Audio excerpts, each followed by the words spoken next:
చంద్రబాబు నాయుడు గారు కూడా ఫీల్డ్ లో తిరుగుతున్నారంటున్నారు, అప్రమత్తం చేస్తానంటున్నారు, కానీ రియాలిటీలో సహాయ చర్యలు అందట్లేదు. అంటే మీడియాకి చూస్తానికి పడవలో వచ్చి చూసి వెళ్ళిపోతే సరిపోతుందా? కానీ ఒక్కడు కూడా పట్టించుకోవట్లేదు. ప్రభుత్వం విఫలమైపోయింది. ఒక మాట చెప్పాలంటే మాట్లాడి ఇంకో ప్రభుత్వాన్ని విమర్శించి చేసేవాళ్ళే తప్ప సక్రమంగా చేసేవాళ్ళు ఒక్కళ్ళు కూడా లేరు. చూసి వెళ్ళిపోతే సరిపోద్దా? పడవలో వచ్చి చూసి వెళ్ళిపోతే సరిపోద్ది. పడవలో వస్తున్నారు, చూస్తున్నారు, వెళ్తున్నారు. కానీ అక్కడ లోపల ఉన్న జనాలు ఏంటి పరిస్థితి?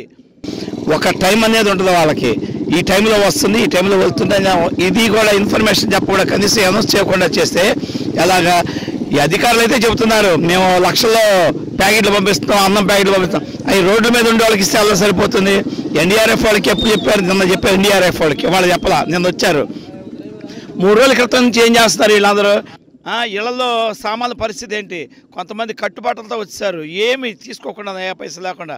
ఈ కొంతమంది ఈ మధ్య దుర్మార్గులు కట్టలు తెంపేస్తున్నారు. వాళ్ళు అన్న సంఘ విద్రోహాలను చేశారా? అది కూడా ప్రభుత్వం గమనించాలి. శ్రీలంకకు సంబంధించిన గోడ కట్టడం జరిగిందో అది ఉవ్వెత్తున ఈసారి కాపాడింది అంటున్నారు, లేకపోతే సగం విజయవాడ మునిగిపోయేదంట. ఈ విషయంలో మాత్రం జగన్ని చాలా మెచ్చుకోవాలండి. ఈ రోజున కట్టకుండా ఉన్నట్టయితే రైలు కట్టకుండా మొత్తం కృష్ణలంకలో జనాభా అనేవాళ్ళు సగం మంది తగ్గిపోయాడు, ఎవరు ఉండేవాళ్ళు కాదు. అంత ప్రమాదం. ఈ విషయంలో మాత్రం జగన్ మాత్రం చాలా ఇచ్చేయాలి. అయితే ఎప్పటి నుంచో అంటున్నారు కడతాం అని చెప్పని. ఆ ప్రభుత్వాలు చేయలేదు, ఈ జగన్ ప్రభుత్వం చేసి దానికి మెచ్చుకోవాల్సిందే కంపల్సరీగా. కానీ అధికారుల నిర్లక్ష్యం అడుగడుగునా కనిపించిందండి, ఇప్పటికీ కనిపిస్తుంది. అధికారుల మీద గట్టిగా చర్య తీసుకుని ప్రజలందరికీ ఉపయోగపడేది చేయండి. జీతాలు తీసుకుంటారు, మాసములేగా తిని బతికేదాళ్ళు. మేము ఉంటేనే వాళ్ళకి జీతాలు వచ్చేది, వాళ్ళ పిల్ల కూడా శుభ్రంగా ఉండేది. ముందు ఆ ఎదవలు ఏం చేయాలంటే ముందు ప్రభుత్వ అధికారుల ముందు మేల్కొని అందరికీ సహాయ సహకారం చేయాలని కోరుకుంటున్నాం. మరొక అంశం ఏంటంటే కృష్ణానది పైన కట్టిన రిటైనింగ్ వాల్ ఏదైతే ఉందో ఈసారి కృష్ణలంక వాసులను కాపాడింది అంటున్నారు. నిజమే మరి మాట. ఆ గోడ కట్టడమే కృష్ణలంక వాళ్ళందరూ కాపాడింది. అయితే ఈ పాడికి ఎప్పుడూ మునిగిపోయేది కృష్ణలంక మొత్తం కూడా.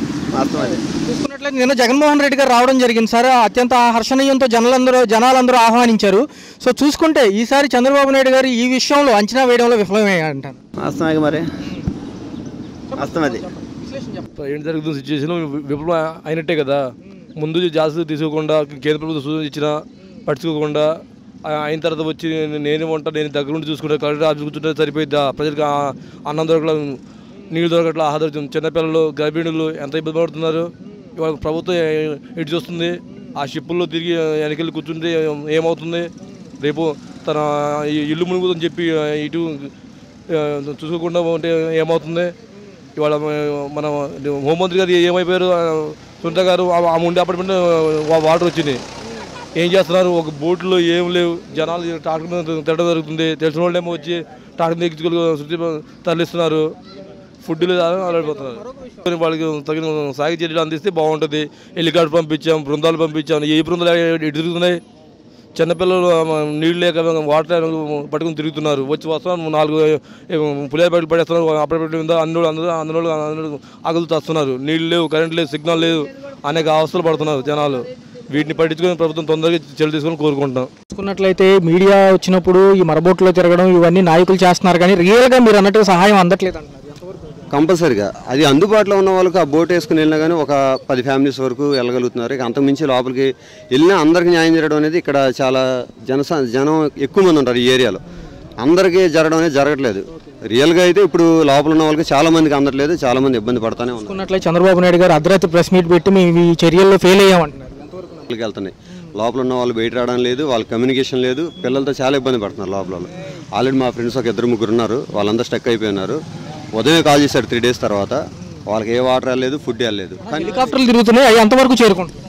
హెలికాప్టర్లు చేరుకుంటే కానీ అంతమందికి న్యాయం జరిగే పరిస్థితి ఇప్పుడు అక్కడ ఏం కనిపించలేదు. 4 హెలికాప్టర్లు తిరుగుతున్నాయి, అవి కూడా అందుబాటులో ఉన్న వాళ్ళు కొంతమందికి మాత్రమే ఇవ్వగలుగుతున్నారు. చాలా మందికి ఇంకా ఫుడ్ లేదు, వాటర్ లేదు, కరెంటు లేదు, జనాలతో కమ్యూనికేషన్ కూడా లేదు. మేము వెళ్దాం ట్రై చేసినా కానీ సగం దూరం వరకు వెళ్ళగలుగుతున్నాం, వెనక రావడానికి కుదరట్లేదు.